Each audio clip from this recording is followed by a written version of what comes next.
আসসালামু আলাইকুম। আজকে যেহেতু ঈদের দিন, আর ঈদের দিন তো স্পেশাল রান্না একটু থাকতেই হয়, তাই না? তো আজকে চলে আসলাম মোরগ পোলাও নিয়ে। এখানে আমি চিকেন নিয়ে নিয়েছি, আসলে লেগ পিসেসগুলো নিয়ে নিয়েছি। আর এটা জাস্ট ফুড কালার আর লবণ দিয়ে মাখিয়ে রেস্টে রেখে দিয়েছি। আর অপর একটি প্যানে পেঁয়াজ বেরেস্তা করে নিচ্ছি। আর এইদিকে আমি মোরগ পোলাওর একটা মশলা রেডি করছি। সেটা হচ্ছে জায়ফল, জয়ত্রী, কালো গোলমরিচ আর শাহি জিরা। এই সবগুলো একসঙ্গে আমি গ্রাইন্ড করে নিচ্ছি। আর এগুলো কিন্তু টালি নাই, না টেলেই গ্রাইন্ড করে নিচ্ছি। আর এই যে আমার পেঁয়াজ বেরেস্তাটাও হয়ে গিয়েছে। আর সবসময় আসলে মোরগ পোলাও বা তেহারি করলে আমি সেম প্যানেই, মানে পুরাটা রান্নাই একই প্যানে করতে ট্রাই করি। তাহলে আমার কাছে মনে হয় যে রান্না একটু বেশি মজা হয়। আর এই আজকেও ঠিক সেমই করছি। তো এই তেলটাতে আমি একটু তেজপাতা, এলাচ, দারচিনি দিয়ে দিয়েছি আর আদা রসুন পেস্ট। আর এগুলোর উপরেই আমি এবার চিকেনগুলোকে দিয়ে দিচ্ছি। হালকা হাতে একটু ভেজে নেব আরকি।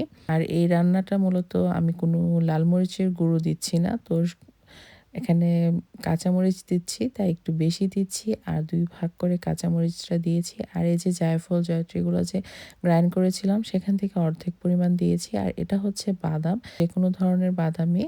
এটা আমি গ্রাইন্ড করে নিয়েছি আর অর্ধেকটা রেখে দিচ্ছি পোলাও রান্নার জন্য।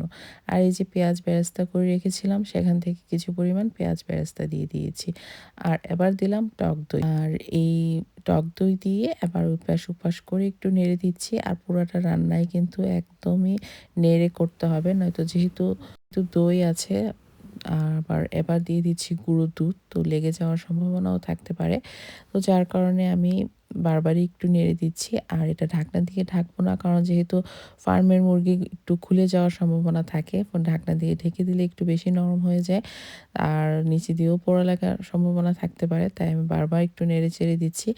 আর যদি অল্প মানে চিকেন রান্না করা হয় সেক্ষেত্রে পানি দেওয়া লাগতে পারে। আর যেহেতু আমার এখানে একটু বেশি, তো চিকেনগুলো থেকে অনেক বেশি পানি বের হয়েছে। যার কারণে আমি এখানে আর পানি ইউজ করি নাই। আমার রান্নাটা, মানে চিকেন রান্নাটা একদমই পারফেক্ট হয়ে গিয়েছে। এবার সেই একই তেল মশলায় এখানে আমি চিনি গুঁড়ার চালটা নিয়ে নিয়েছি, পোলাওর চালটা, সেটাই হালকা একটু ভেজে নিচ্ছি। ভেজে নিয়ে তারপর যেহেতু এখানে মানে ২ কেজি চাল, তো আমি এখানে প্রায় ডাবল পরিমাণ পানি দিয়ে দিয়েছি। এটা আসলে চালের উপর পরিমাপ করা। অনেক সময় ১ কাপে ১.৫ কাপ পানি দিলেও হয়, আবার অনেক সময় ডাবল দিতে হয়। তো আজকে আমি ডাবলই দিয়েছি। আর একটু ভেজে নিয়েছি। আর যে বাদামের গ্রাইন্ড করাটা, তারপর মসলা কিছু গ্রাইন্ড করে রেখেছিলাম সেটাও দিয়েছি।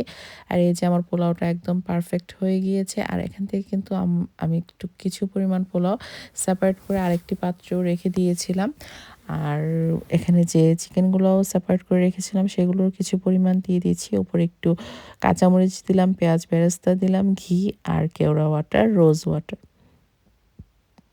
কেওড়া ওয়াটার আর রোজ ওয়াটার দিলে আসলে একটু শাহি, শাহি ভাব আসে।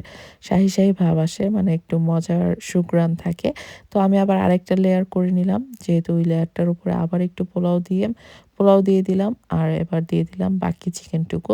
এটার উপরও সেম একইভাবে পেঁয়াজ বেরেস্তা, তারপর হচ্ছে কেওড়া ওয়াটার, রোজ ওয়াটার, ঘি দিয়ে দিলাম। আর হচ্ছে আমি ডিম সেদ্ধ করে নিয়েছিলাম, ডিমগুলো ওপর থেকে দিয়ে দিলাম। এইটা মোরগ পোলাওটা কিন্তু খেতে ভীষণ মজা হয়।